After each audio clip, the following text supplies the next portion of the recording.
हमारी कहानियां देखने वाले 80% लोग ऐसे हैं जो हमारी वीडियोस एंजॉय तो करते हैं, लेकिन उन्होंने हमारा चैनल अभी तक सब्सक्राइब नहीं किया है। अगर आप उन 80% लोगों में से हैं, तो बस आपको एक छोटा सा काम करना है। इस वीडियो के नीचे आपको एक सब्सक्राइब बटन दिख रहा होगा, बस उस सब्सक्राइब बटन को दबाना है। बस इतना सा काम करना है आपको, और लगे हाथों बेल आइकन भी प्रेस कर देना, ताकि हमारी लेटेस्ट वीडियो आते ही आपको सबसे पहले पता चले। रुद्राक्ष सिंह राजपूत राजस्थान के शाही फैमिली से वहां के हुक्म सा है। 28 साल के, बिल्कुल राजकुमार वाली लुक और रॉब भी बिल्कुल राजकुमार वाला, पूरे राजस्थान पर राज करते हैं और बिजनेस के मामले में इंडिया पर राज करते हैं। पता नहीं कितने ही शहरों में होटल खोले हुए हैं। जयपुर सिटी में अपने महल में अकेले रहते हैं। बस फैमिली के नाम पर एक दोस्त अनिरुद्ध है। रुद्र के साथ ही उसके महल में रहता है। रुद्र जितना ही शांत, अनिरुद्ध उतना ही हंसमुख। दोनों दोस्त जान देते हैं एक दूसरे पर। रुद्र की फैमिली को बहुत साल पहले ही मार दिया गया। किस्मत से रुद्र बच गया। रुद्र को अनिरुद्ध की फैमिली ने बड़ा किया था, लेकिन फिर 4 साल पहले उनकी भी किसी एक्सीडेंट में डेथ हो गई। अब दोनों दोस्त एक दूसरे का सहारा है। रुद्र शुरू से ही शांत नेचर का है, लेकिन उसका ऑरा ऐसा था कि कोई देखे तो रूह कांप जाए। ऐसा नहीं था कि वो बहुत गुस्से वाला था। राजस्थान में उसे मसीहा भी बोलते थे लोग। सबकी तकलीफ खून करता था। बहुत ही हैंडसम, 6 फीट 1 इंच हाइट, एकदम फिट बॉडी, बाल थोड़े से लंबे उसकी गर्दन पर आते थे। एक कान में छोटी से सोने की बाली, जो उसकी लुक को और भी अच्छा बनाती थी। काली गहरी आंखें, बियर्ड वाली लुक, गोरा रंग, बिल्कुल किसी महलों के राजकुमार जैसा। कोई लड़की देखे तो दिल थामे बिना न रह सके। राजस्थान की लड़कियों का क्रश था वो, लेकिन मजाल है किसी से भी नजरें मिला जाए। ज्यादातर अपनी आंखों में ब्लैक शेड्स लगाकर रखता था। बस मतलब का जवाब, एकदम शांत नेचर का, लेकिन ऐसा भी नहीं उसे गुस्सा नहीं आता। शादी करने में कोई इंटरेस्ट नहीं, नहीं कोई गर्लफ्रेंड, बस पूरे वर्ल्ड का टूर करने में लगा रहता है। महीने में 20 दिन वो राजस्थान से बाहर ही रहता है। अनिरुद्ध भी उसके साथ ही जाता है। यह है हमारे हीरो, जिनकी लाइफ बड़ी स्मूथ चल रही है, लेकिन कोई है जो इसकी स्मूथ लाइफ में भूचाल लेकर आएगी। नाज अवस्थी, मुंबई में रहने वाली एक चुलबुली सी लड़की। यह भी अनाथ है। पहले अपने चाचा चाची के साथ रहती थी। फिर जब चाचा की डेथ हो गई, उसकी चाची ने उसे अपने घर पर रखने से मना कर दिया। पिछले 2 साल से वो अपनी दोस्त के साथ रूम शेयर करती है। दोनों दोस्त एक बहुत फेमस कैफे में जॉब करती है। पिछले 2 साल से वो यहाँ है, तो अब सैलरी भी अच्छी मिल जाती है उनको। दोनों अच्छा खासा गुजारा कर लेती है। 22 साल की नाज का कॉलेज लास्ट ईयर ही पास आउट हुआ है। बहुत ही प्यारी और चुलबुली सी लड़की, किसी को भाव देना उसे पसंद नहीं। अपने आप से ऊपर किसी को नहीं समझती। लाइफ को खुलकर जीती है। हमेशा मुस्कुराती रहती है। डरती तो बिल्कुल नहीं किसी बात से, बस वो अकेले नहीं सो सकती। हमेशा रिद्धि के रूम में सोती है।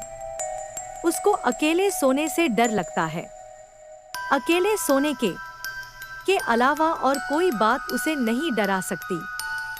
5 फीट 6 इंच हाइट, दूध सा सफेद रंग, पतली सी खूबसूरत फिगर, काली बड़ी बड़ी आंखें, उस पर बेहद घनी पलकें, छोटा सा चेहरा।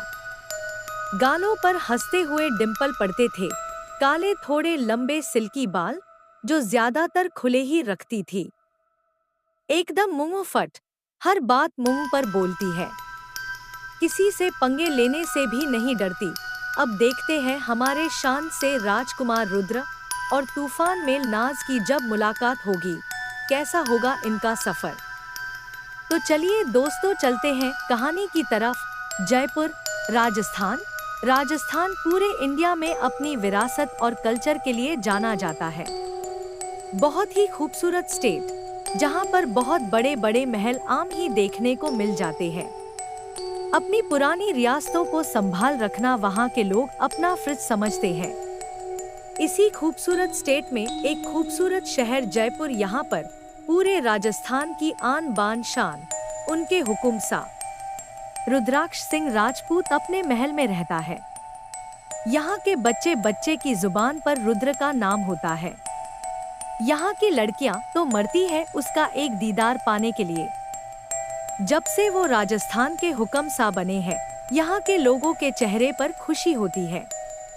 बहुत सी सहूलतें रुद्र ने प्रोवाइड करवाई।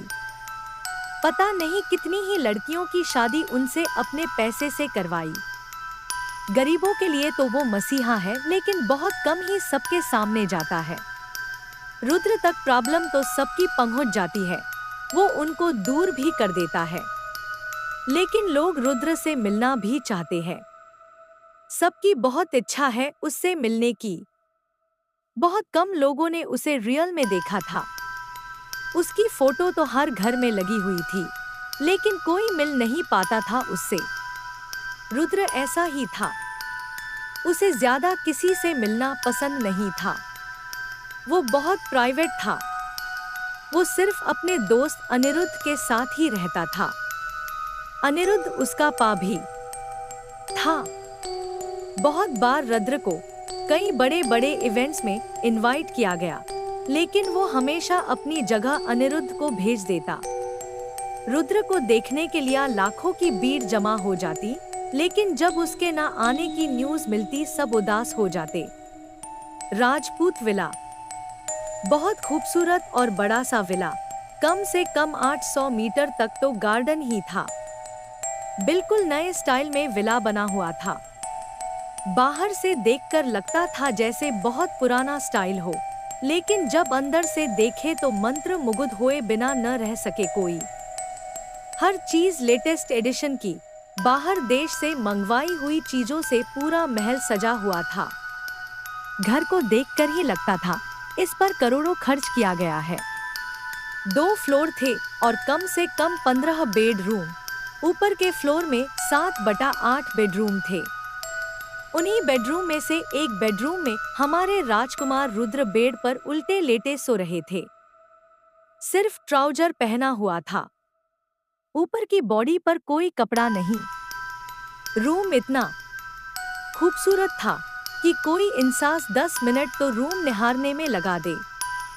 बहुत बड़ा रूम था, हर एक चीज लेटेस्ट एडिशन की, और रूम के साथ ही बड़ी सी बालकनी, वहां पर सोफे लगे हुए थे। फ्लावर्स बहुत टाइप के थे लॉबी में। कुछ प्लांट्स नीचे ही खूबसूरती से रखे हुए थे। किंग साइज बहुत खूबसूरत सा बेड, जिस पर रुद्र सो रहा था। वो कल रात ही फॉरेन ट्रिप से वापस आया था। रात को देर से आने की वजह से वो अभी तक अपनी नींद पूरी करने न लगा था।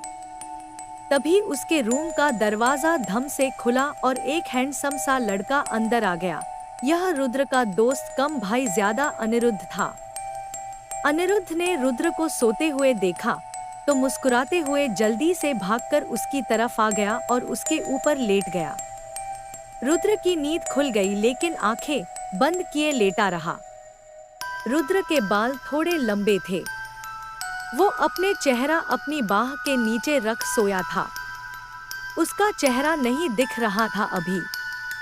अनिरुद्ध उसके ऊपर लेटे हुए बोला, रुद्र उठ जा, कितना सोएगा? बोला था ना फ्लाइट में सो जा। तब तो लैपटॉप में लगा रहा। मेरी तरह नींद पूरी की होती तो ऐसे 9 बजे तक न सो रहा होता। रुद्र ने पहले तो कोई रिएक्ट नहीं किया, फिर बाह चेहरे से नीचे करके आंखें बंद किए हुए ही बोला, मुंबई की फ्लाइट कब है? अनिरुद्ध उसके ऊपर लेटे ही, शाम 5 बजे की। रुद्र ने सुना और बोला, मूव। अनिरुद्ध उसके ऊपर से उठकर बेड पर लेट गया। अनिरुद्ध के उठते ही रुद्र भी उठ गया। एक बेहद हसीन चेहरा, गहरी काली आंखें, चेहरे पर बहुत ही स्लिके की बियर्ड, तीखी नाक, गर्दन तक लंबे और घने काले बाल, एक कान ने बाली। बेहद हैंडसम सा बंदा। 6 पैक एब्स उसके उबर रहे थे। Clean saved body. उसकी बॉडी को देखकर ही लग रहा था जिम में घंटों पसीना बहाता है। रुद्र ने उठकर अपने बालों में उंगलियां घुमाई और सेट करके पीछे करने लगा। बाय गॉड, क्या लगा था बंदा अपने बाल सेट करते हुए। किसी ने सच ही कहा, एक आदमी सबसे ज्यादा हैंडसम अपने बाल सेट करते हुए ही लगता है। लंबे बाल होने की वजह से काफी बार उसको उंगलियां बालों में घुमानी पड़ी। अनिरुद्ध उसको ऐसे बाल सेट करते हुए देख रहा था और बोला, क्या बाल सेट करता रहता है हमेशा, कटवा क्यों नहीं देता? थोड़े छोटे करवा ले। रुद्र बेड से उठकर खड़ा हो गया। हाइट लगभग 6 फीट थी। शर्टलेस रुद्र बाल सेट करते हुए अनिरुद्ध की तरफ मुड़ गया और बोला, लंबे बाल कल्चर है हमारा। हमारे बाबा सा भी लंबे ही बाल रखते थे, हमारे भी बाल लंबे ही रखना चाहते थे।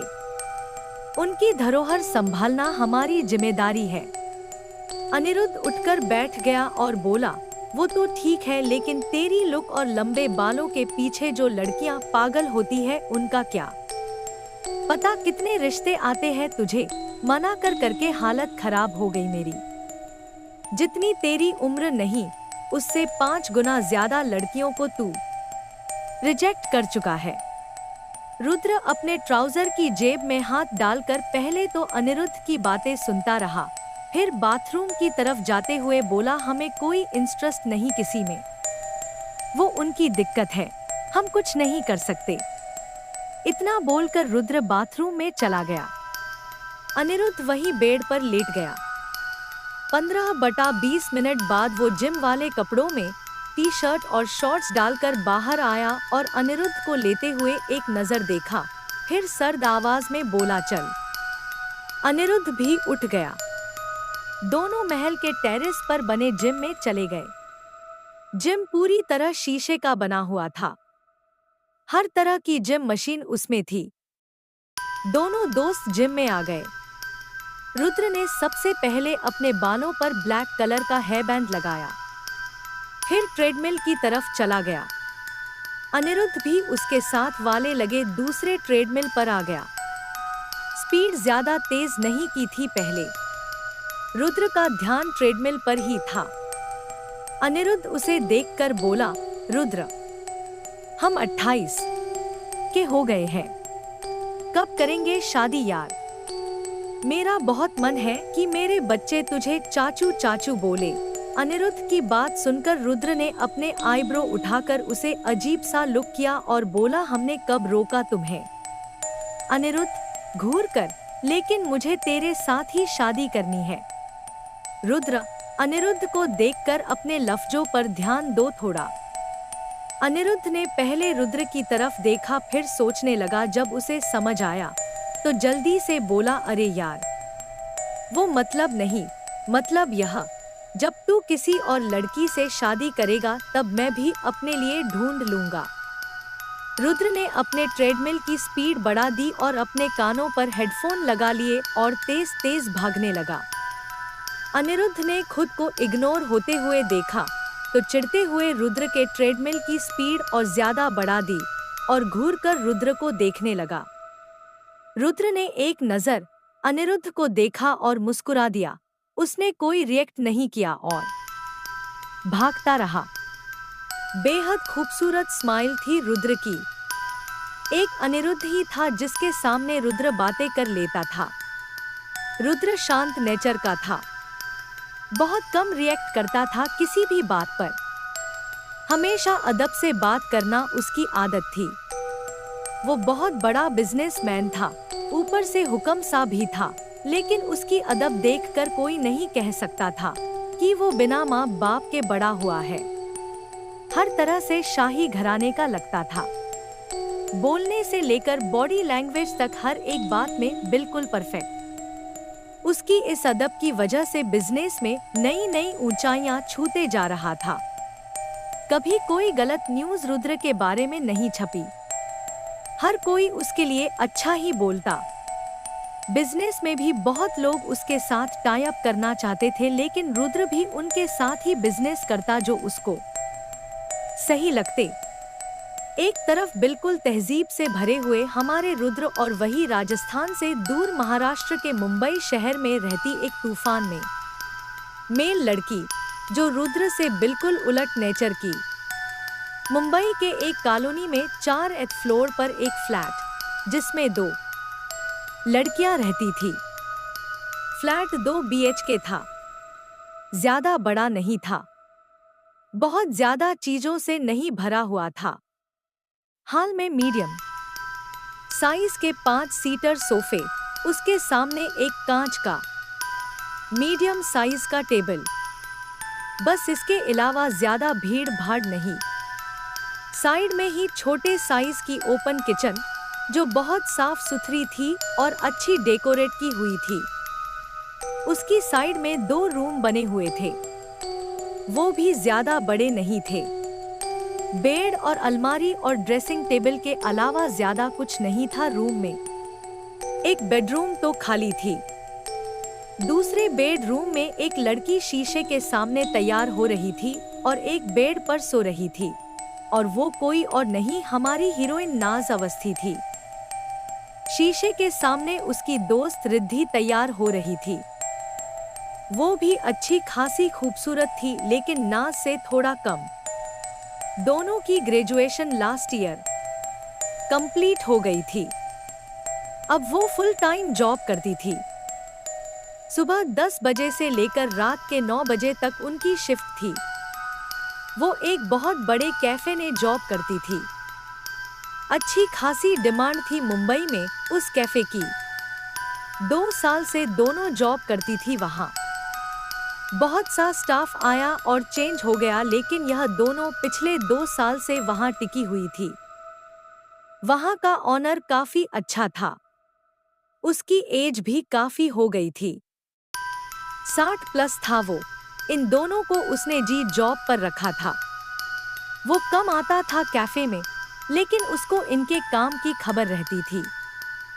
नाज एक बहुत अच्छी कुक थी। उस कैफे की सिग्नेचर डिशेज नाज ही बनाती थी, और साथ साथ में वो वेटर्स का काम भी कर लेती थी। वो किसी काम को छोटा बड़ा नहीं समझती थी। उसको कोई शर्म नहीं थी वेट्रेस बनने में। बहुत अच्छी तरह से वो गेस्ट को रिसीव करती थी, लेकिन अगर कोई उसको छेड़ दे वो बैंड भी बहुत बजाती थी। वहाँ का ऑनर नाज के छोटे मोटे कांड इग्नोर कर देता। रिद्धि भी कुक थी वहाँ पर, साथ में कैफे का AC भी हैंडल करती थी। दोनों दोस्तों की आपस में बहुत बनती थी। रिद्धि थोड़ी समझदार और शरीफ थी। वो 5/6 महीने बड़ी भी थी नाज से, इसीलिए उसको बहन की तरह ट्रीट करती। नाज की शरारतों को हंसकर सहती। नाज भी अपनी जान देती थी रिद्धि पर। 9 बज रहे थे। रिद्धि कब से उठकर घर की सफाई करके तैयार भी हो गई थी, लेकिन नाज अभी तक सो रही थी। उसको अपनी नींद से बड़ा प्यार था। सुबह जल्दी उठना उसके लिए मौत से बदतर था। वो कभी जल्दी नहीं उठ सकती थी। रिद्धि तैयार होकर नाज की तरफ गई और उसको हिलाते हुए बोली, नाज उठ जा, लेट हो जाएंगे हम। रिद्धि के थोड़ा उठाने पर नाज थोड़ा ड्रामे करते हुए उठकर बैठ गई और नींद भरी आंखों से रिद्धि को देखने लगी। बहुत खूबसूरत थी हमारी नाज। दूध सा गोरा रंग, छोटा सा चेहरा, काली आंखें, उस पर से घनी पलकें, पिंक होठ, स्मूथनिंग किए हुए हल्के से ब्राउन बाल। कोई एक बार देखे तो नजरें थम जाए। रिद्धि उसका चेहरा देखकर मुस्कुरा दी और उसके बाल ठीक करते हुए बोली, उठ के नहा ले अब। 10 बजे तक कैफे पहुंचना है। नाज ने क्यूट सा मुंह बना लिया और बोली, सुबह इतनी जल्दी क्यों हो जाती है यार, भगवान भी ना मेरी नींद के दुश्मन बने बैठे हैं, इतनी जल्दी सुबह कर देते हैं। रिद्धि हंसने लगी और उसके सर चपत लगाकर बोली, रात को घर आते तो सो जाती है, फिर सुबह 9 बजे उठती है और कितनी नींद चाहिए तुझे। नाज रिद्धि को देखकर, यार रिद्धि थोड़ी लेट चलते हैं ना, अंकल तो वैसे भी कुछ नहीं बोलते, मेरी नींद पूरी हो जाएगी। चल मैं सो लेती हूँ आधा घंटा, और तू अच्छा सा खाने को बना कुछ तब तक। नाज वापस बेड पर गिरने लगी तो रिद्धि ने जल्दी से उसे बाह से खींचकर वापस बैठा दिया। नाज नौटंकी करते हुए बोली, यार रिद्धि सोने देना, मैं बता रही हूँ अगर मेरी नींद पूरी नहीं हुई मैं कैफे में हर चीज में गड़बड़ करूंगी, फिर तेरा नाम लगा दूंगी, फिर मत बोलना मुझे। रिद्धि घूरते हुए, नाज उठ जल्दी, तेरा रोज का है या, अंकल हमें पहले ही 1 घंटा लेट बुलाते हैं, सारा स्टाफ हमसे पहले आ जाता है, अब तू ज्यादा फायदा मत उठाकर उनकी शराफत का। नाज अकड़ते हुए, हाँ तो इतना स्पेशल ट्रीटमेंट तो हम डिजर्व करते हैं, हमारी वजह से करोड़पति बनते जा रहे हैं, वो कोई एहसान नहीं कर रहे, वो अगर हम जॉब छोड़ देना उनकी आधी से ज्यादा सेल कम हो जाए, मैं तो दिखाऊंगी अकड़, कर ले जो करना है किसी को। नाज अवस्थी को जॉब की कमी नहीं है, टैलेंट बहुत है मुझ में, अब सोने दे। वो वापस सोने लगी तो रिद्धि ने फिर उसे बैठा दिया और दोनों कंधे पकड़कर भोला सा मुंह बनाकर बोली, नाज उठ जा ना पीएलएस, तू ब्रेकफास्ट बना दे पीएलएस, आज मेरी तबीयत थोड़ी ठीक नहीं है। नाज जैसे ही सुना उसकी सारी नींद झटके से उड़ गई और रिद्धि का माथा छूते हुए टेंशन में बोली, क्या हुआ है तुझे, पहले क्यों नहीं बताया। रिद्धि उसका हाथ पकड़कर मुस्कुराते हुए, ऐसा भी कुछ नहीं है मेरी जान, बस आज सुबह ही पीरियड्स आ गए और कुछ नहीं है। नाज रिद्धि को देखकर, अच्छा चल ठीक है तू बैठ, मैं बस नहा कर आई, फिर अच्छा सा मेरे हाथ का स्पेशल सैंडविच बनाकर खिलाती हूँ तुझे। रिद्धि फिर उठकर बेडशीट ठीक करने लगी। रिद्धि बेड ठीक करके बाहर लॉबी में आकर सोफे पर बैठ गई और फोन चलाने लगी।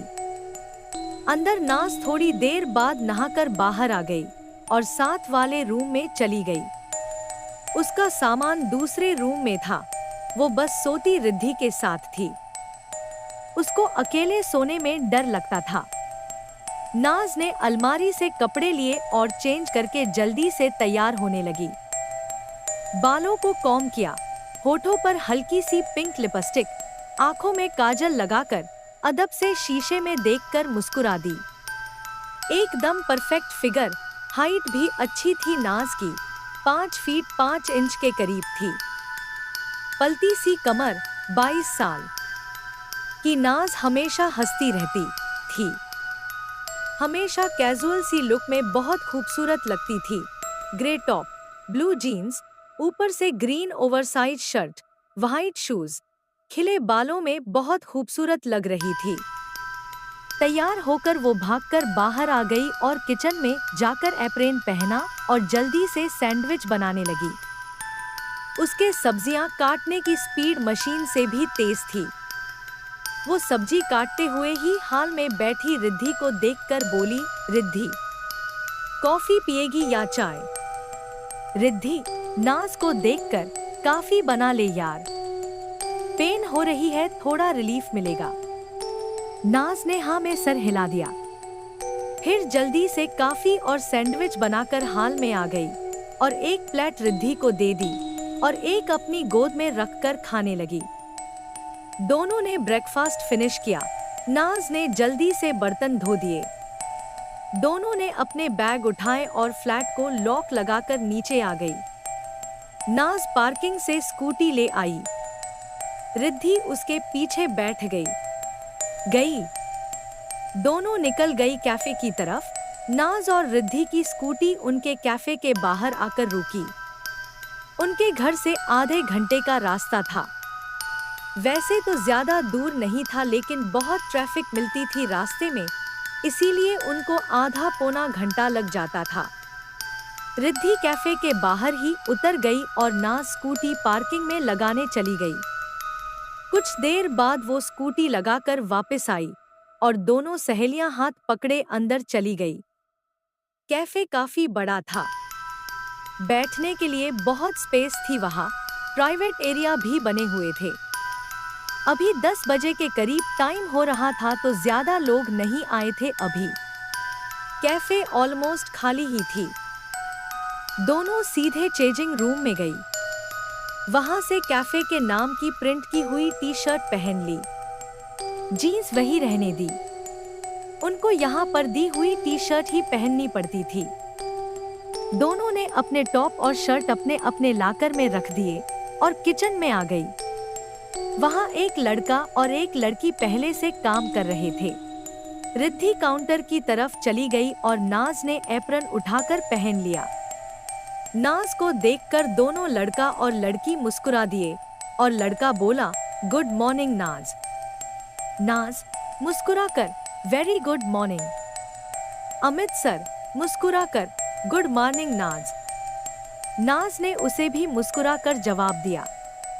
अमित नाज से बोला, नाज तुम्हें कितनी बार कहा है मुझे सर मत बोला करो, तुमसे जूनियर हूँ मैं, 7 महीने हुए मुझे अभी जॉब करते हुए।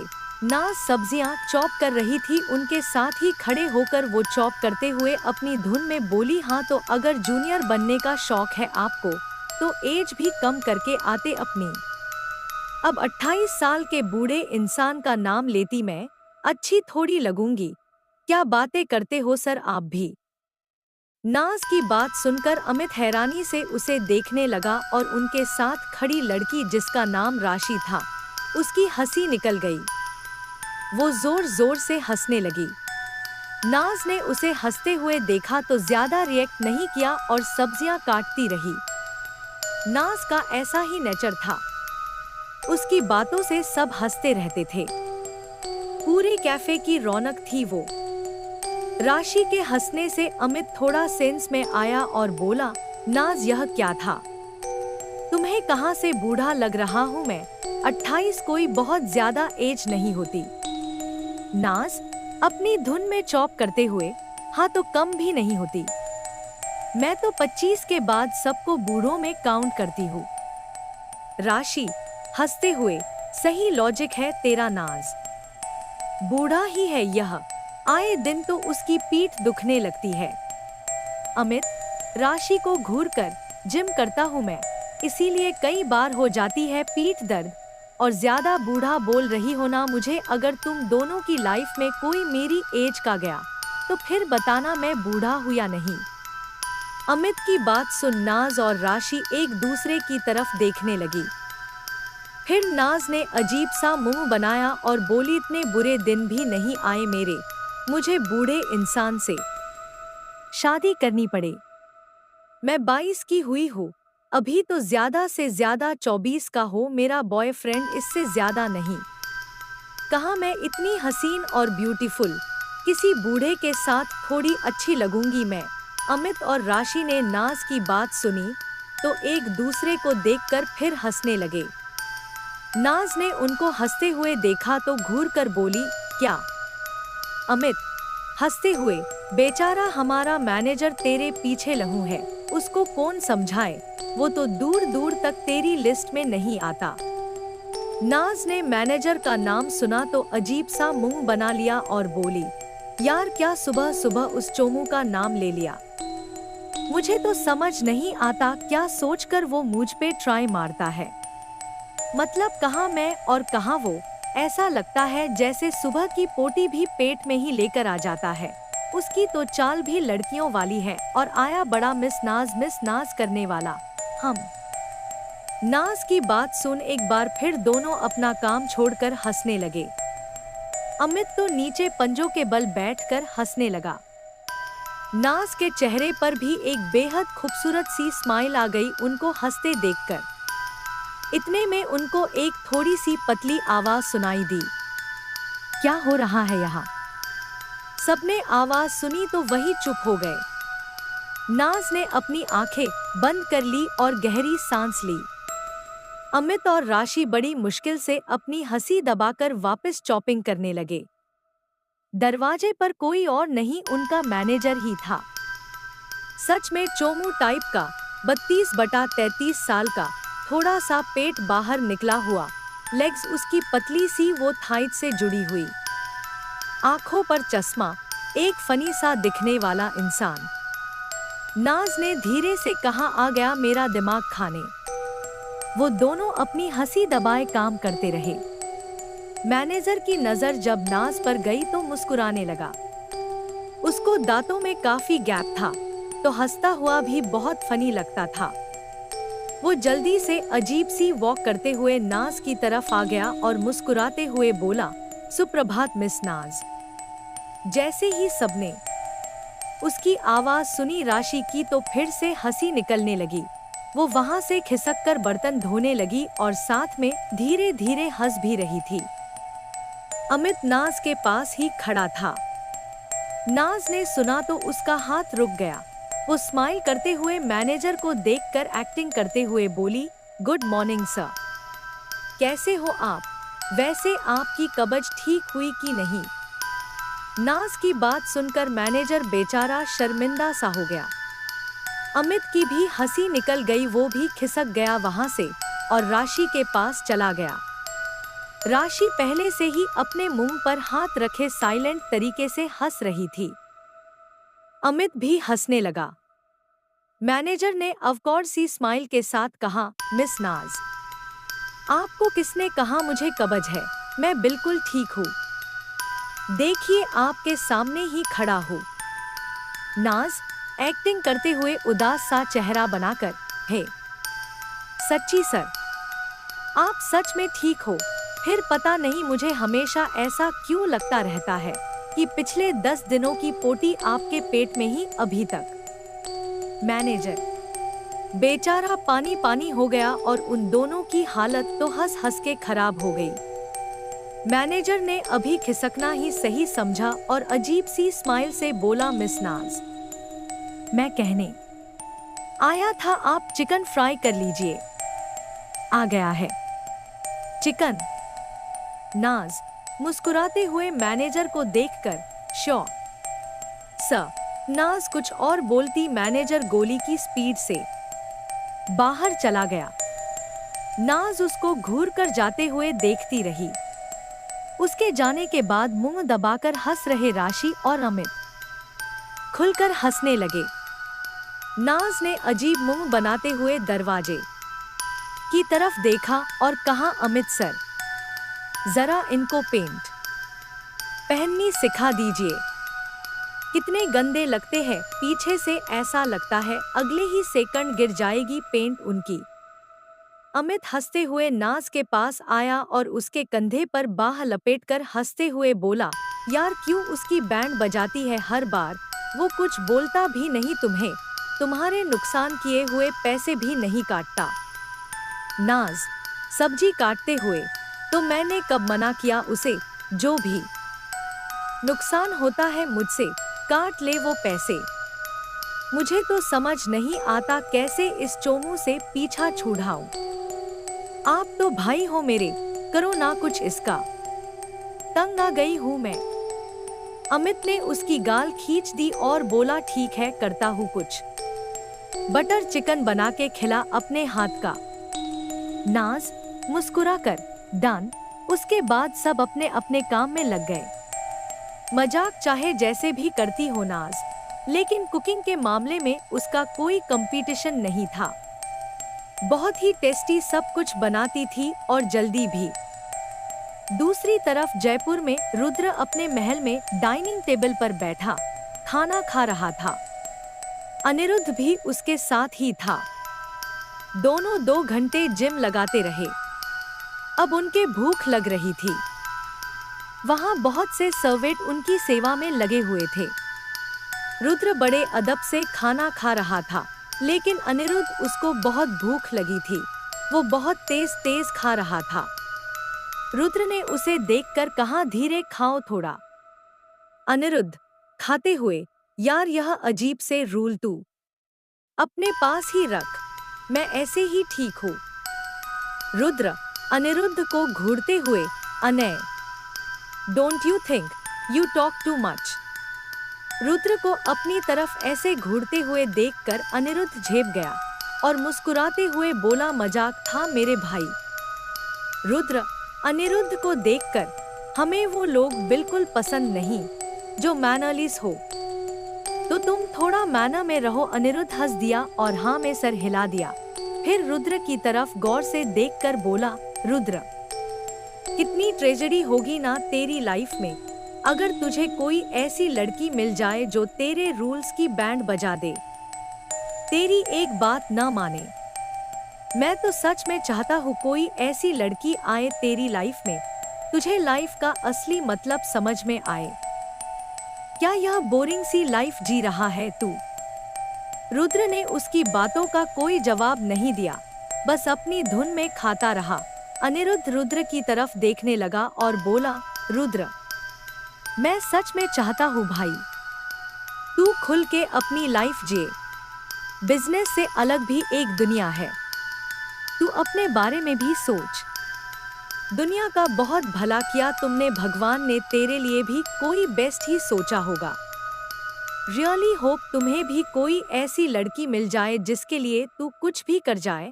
अपने आप को जो तुमने ऐसे बांध के रखा है, उन सब से तुम भी आजाद हो जाओ। तुम उस लड़की के लिए वो सब कर जाओ। रुद्र चुपचाप सुनता रहा। उसने ना कोई ज्यादा रिएक्ट किया और न ही अनिरुद्ध की तरफ देखा। रुद्र ने पानी का ग्लास उठाया और पीने लगा। अनिरुद्ध बोला, तू सुन रहा है ना रुद्र? जवाब तो दे कोई।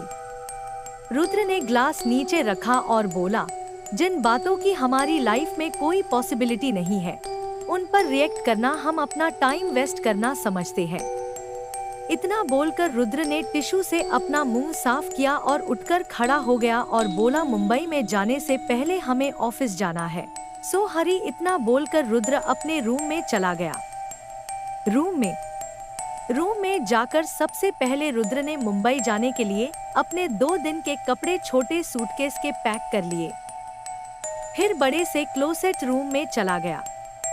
वहां रुद्र के अनगिनत कपड़े, जूते, परफ्यूम, वॉच, हर एक चीज की बहुत बड़ी कलेक्शन थी। रुद्र के पास ज्यादातर ब्लैक ही कपड़े थे। रुद्र ने एक नजर अपने ब्लैक कपड़ों को देखा और उसमें से एक सेट निकलकर चेंज कर लिया। उसके बाद शीशे से सामने खड़े होकर वो अपने बाल बनाने लगा। सबसे ज्यादा टाइम उसे अपने बाल बनाने में ही लगता था। रुद्र ने बालों में वैक्स क्रीम लगा उसे अच्छे से सेट कर लिया। फिर अपनी वॉच कलेक्शन में से एक वॉच निकालकर पहन ली। एक बेहद एक्सपेंसिव सा बहुत ही अच्छी खुशबू का परफ्यूम छिड़का और एक लुक खुद को शीशे में देखा। उसके चेहरे पर कोई एक्सप्रेशन नहीं था। वो रेडी होकर क्लोसेट रूम से बाहर आ गया और अपना फोन उठाकर रूम से बाहर चला गया। नीचे आकर वो हाल के सोफे पर एक राजे की तरह बैठकर अपना फोन चलाने लगा। रुद्र का बॉडीगार्ड आया और रुद्र के सामने दोनों हाथ बांधकर बोला, हुकुम सा, वृद्धा अनाथ आश्रम में आज फंक्शन है, आपको इनविटेशन भेजा है। बहुत दिनों से आपसे कांटेक्ट करने की कोशिश कर रहे थे। रुद्र ने नजर उठाकर बॉडीगार्ड की तरफ देखा। बॉडीगार्ड ने अपनी नजरें नीचे कर ली। ऐसा नहीं था वो डरता था रुद्र से, लेकिन हुक्म सा होने की रिस्पेक्ट उसे सब देते थे। कोई हुक्म सा से नजरें नहीं मिलाता था। सिर्फ एक अनिरुद्ध था जो उससे बिल्कुल नॉर्मल रहता था, लेकिन उसके अलावा सबकी नजरें रुद्र के आगे रिस्पेक्ट से झुक जाती थी। रुद्र भी अपने बॉडीगार्ड और अपने स्टाफ से बहुत ज्यादा स्ट्रिक्ट नहीं था। सब लोग खुद ही रुद्र के सामने कोई गलती नहीं करते थे। कभी मौका ही नहीं देते थे रुद्र को गुस्सा करने का। रुद्र ने कुछ सेकंड कुछ नहीं कहा, फिर बॉडीगार्ड से सर्द आवाज में बोला, उनको एक गिफ्ट और एप्लॉजी हमारी तरफ से भेज दीजिए। जितनी उनको जरूरत हो डोनेशन दे दीजिए। इतना बोलकर रुद्र वापस अपने फोन में देखने लगा। बॉडीगार्ड ने फिर रुद्र की तरफ देखा और बोला, जी हुक्म सा। बॉडीगार्ड वहां से बाहर की तरफ चला गया। इतने में अनिरुद्ध भी तैयार होकर नीचे आ जाता और रुद्र के पास बैठ गया। उसके बैठते ही रुद्र उठकर खड़ा हो गया और बाहर की तरफ चला गया। अनिरुद्ध ने उसे जाते हुए देखा तो उठकर बाहर जाते हुए बोला, 2 मिनट चैन से बैठने भी नहीं देता। फिर अनिरुद्ध भी अपना कोट ठीक करता हुआ रुद्र के पीछे चल दिया। रुद्र अपनी आंखों में काला चश्मा लगाए बहुत रोब से अपनी कार की तरफ जा रहा था।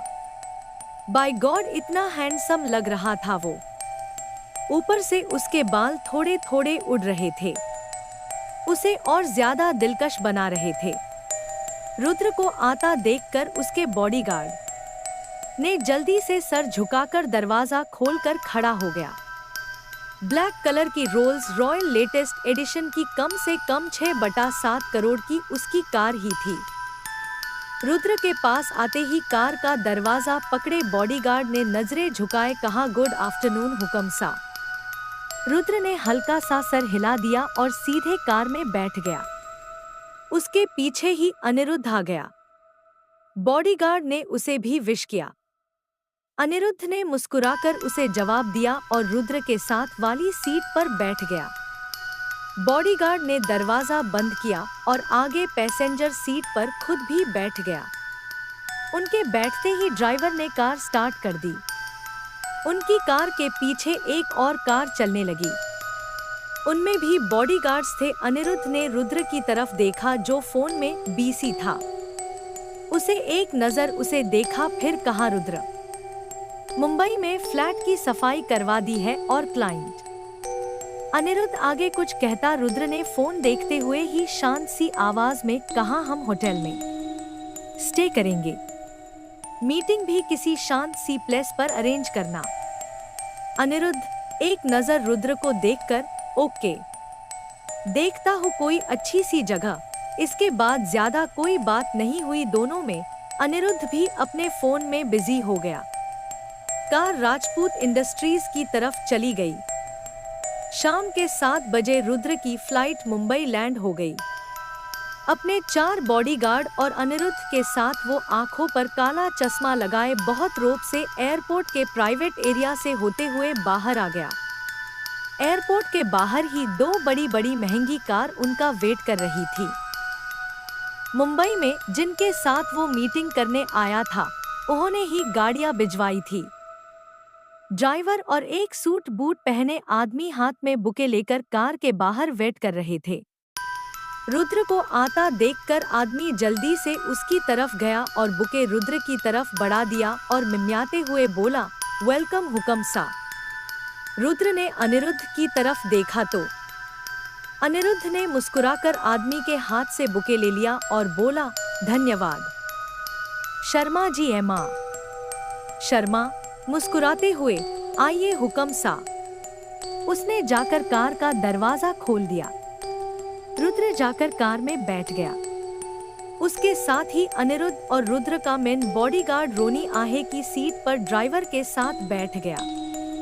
कार स्टार्ट हो गई और होटल की तरफ चल दी। रुद्र सीट से सर लगकर बैठ गया।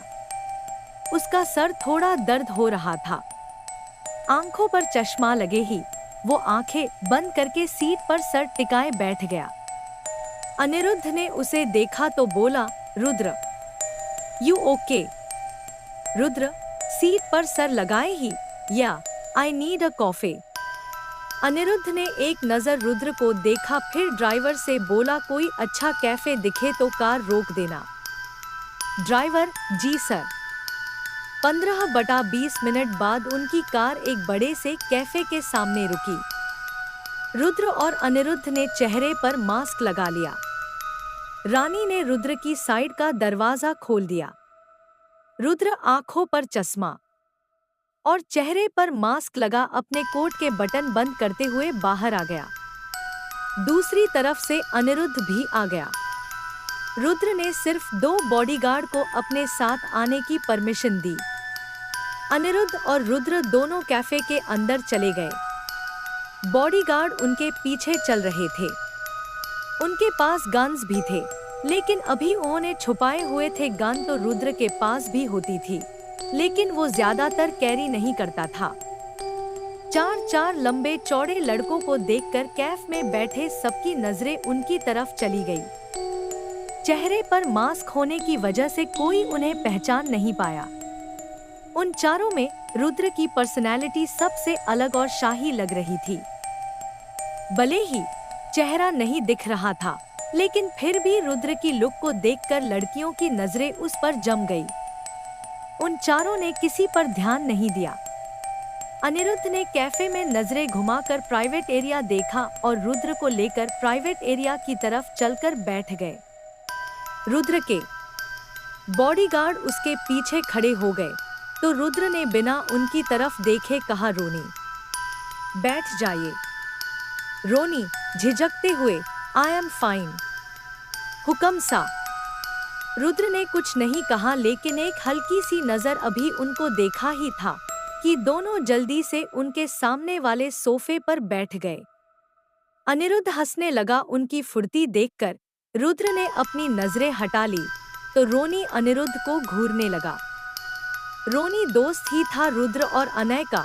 उनके कॉलेज में उनका क्लासमेट था। फैमिली की फाइनेंशियल कंडीशन थोड़ी वीक थी, तो रुद्र ने उसे अपने साथ ही रख लिया।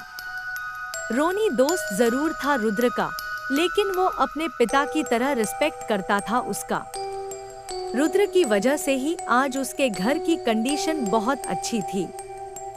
रुद्र के लिए अपनी जान भी दे सकता था रोनी, लेकिन अनिरुद्ध के साथ वो नॉर्मल दोस्तों की तरह ही बिहेव करता था और अनिरुद्ध को भी इससे दिक्कत नहीं थी। अनिरुद्ध रोनी को देखकर, रोनी तुम्हें हर बार क्यों कहना पड़ता है?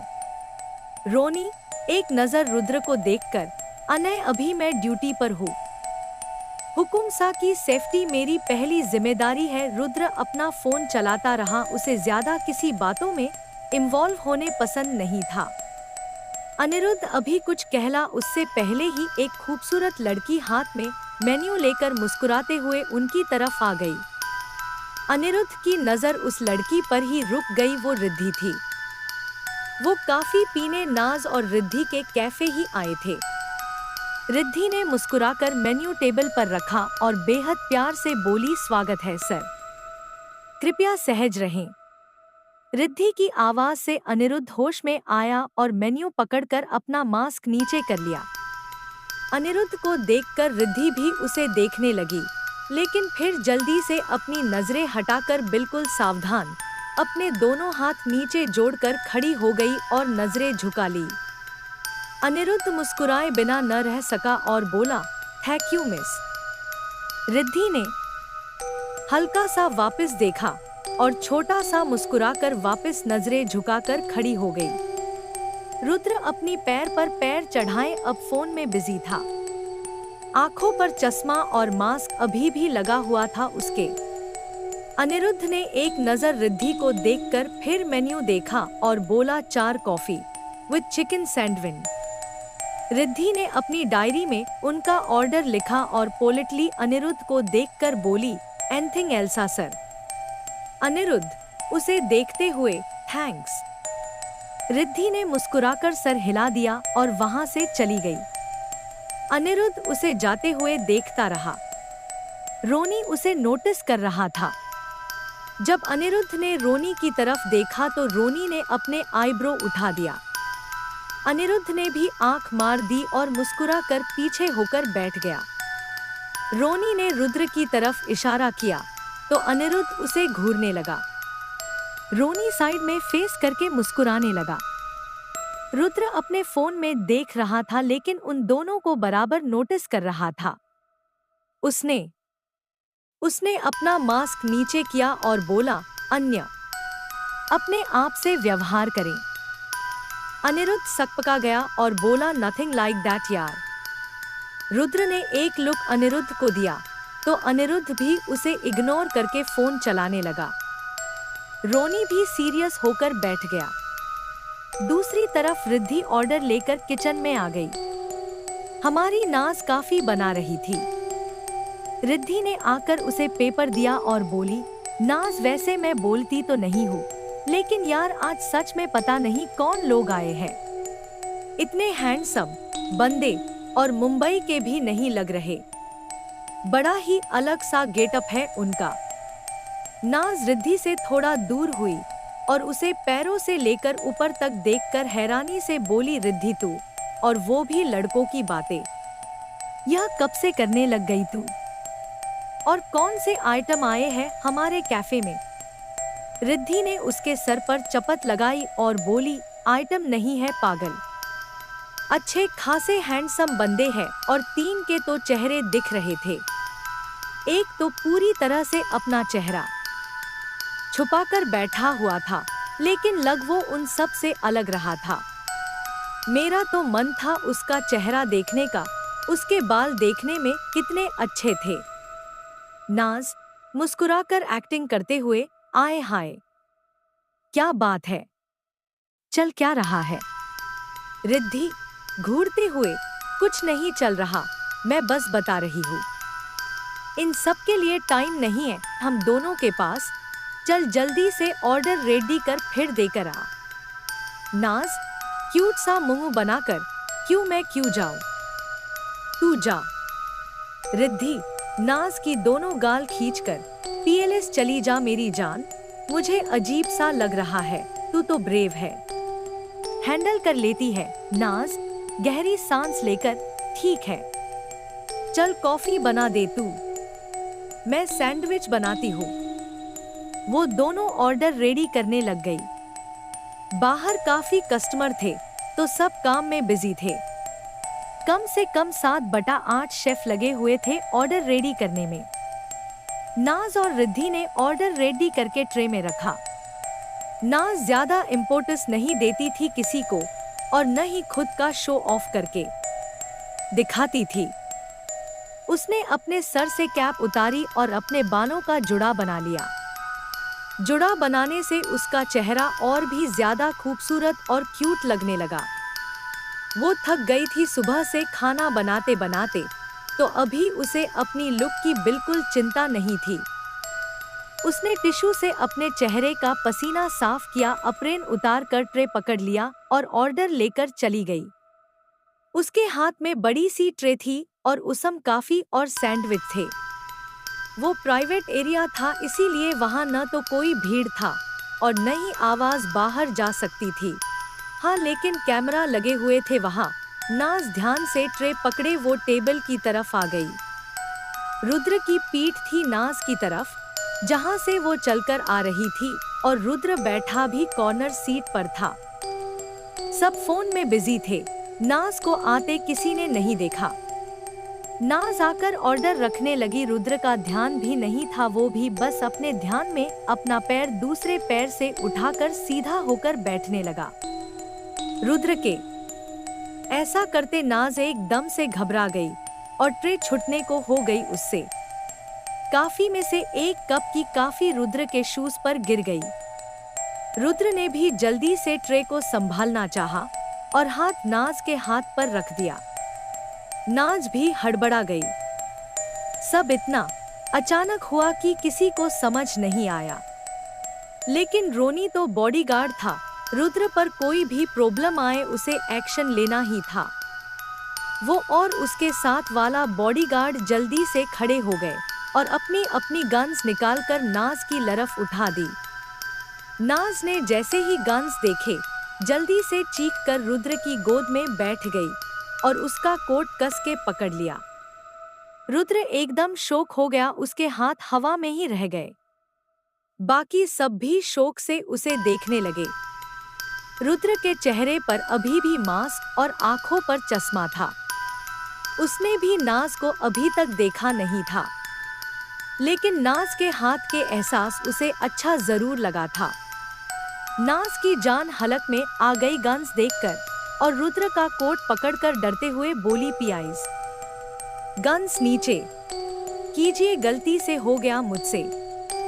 पीएलएस मारना मत। नाज की आवाज से रुद्र सेंस में आया। नाज ने डरते हुए रुद्र की तरफ देखा। रुद्र ने उसे देखा तो बस देखता ही रह गया।